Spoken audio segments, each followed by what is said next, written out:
मिट्टी में एक अलग ही खुशबू होती है और उसी मिट्टी में जन्मा था श्यामू डाकिया।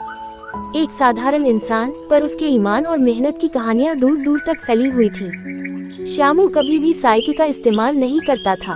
वह पैदल ही अपने झोले में चिट्ठियां, मनी ऑर्डर और खुशियां लेकर लोगों के दरवाजे पर पहुंचता था। उत्तर प्रदेश के बहराइच जिले के पास बसे छोटे से गांव हरिपुर में श्यामू डाकिया को सब जानते थे। बूढ़े हो या बच्चे, हर कोई उसे श्यामू भैया या श्यामू काका कहता था। वो रोज सुबह 7 बजे झोला कंधे पर डालकर डाकखाने से निकलता और गांव गांव घूमकर लोगों की चिट्ठियां बांटता।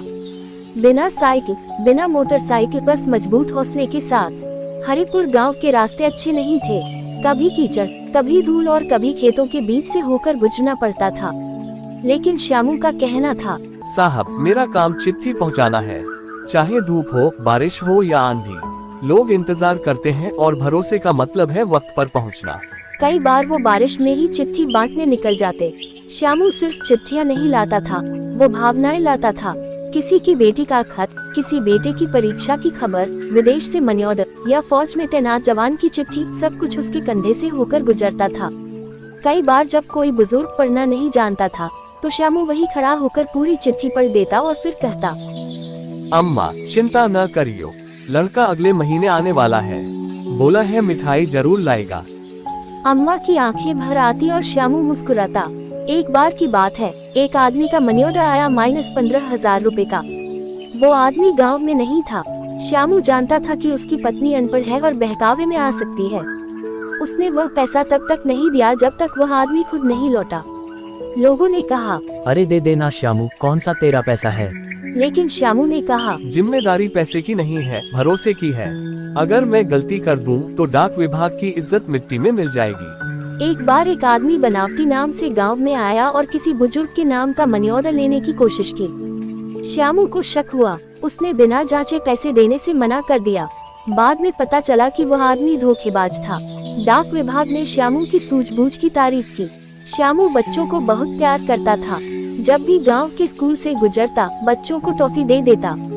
छोटे बच्चे उसकी सिटी की आवाज सुनकर दौड़ते हुए आते और कहते, डाकिया आया, डाकिया आया।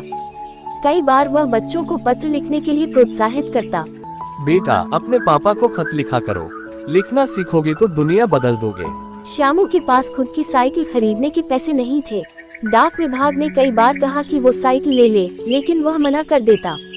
उसका कहना था, साहब मेरी आंखें रास्तों को पहचानती हैं, मेरे पैर थकते नहीं, और अगर मैं पैदल चलूंगा तो हर किसी से मिल पाऊंगा। साइकिल से भागा भागा तो कोई बात कैसे करेगा। एक दिन डाकघर में एक चिट्ठी आई। उस पर सिर्फ लिखा था, श्यामू डाकिया के लिए जरूरी। वो चिट्ठी पढ़कर उसकी आंखें भर आई। उसने लिखा था, प्रिय श्यामू काका, जब मैं छोटा था आप ही मेरे पापा की चिट्ठी पढ़ा करते थे। आज मैं IPS अफसर बन गया हूँ। आपकी ईमानदारी और सेवा ने मुझे सिखाया कि सही रास्ता हमेशा पैदल चलता है, लेकिन मंजिल जरूर पहुंचता है। मैं जल्द ही गांव आकर आपको मिलने वाला हूं। आपका छोटा सा बच्चा रवि शर्मा। श्यामू ने उस चिट्ठी को संभाल के रख लिया।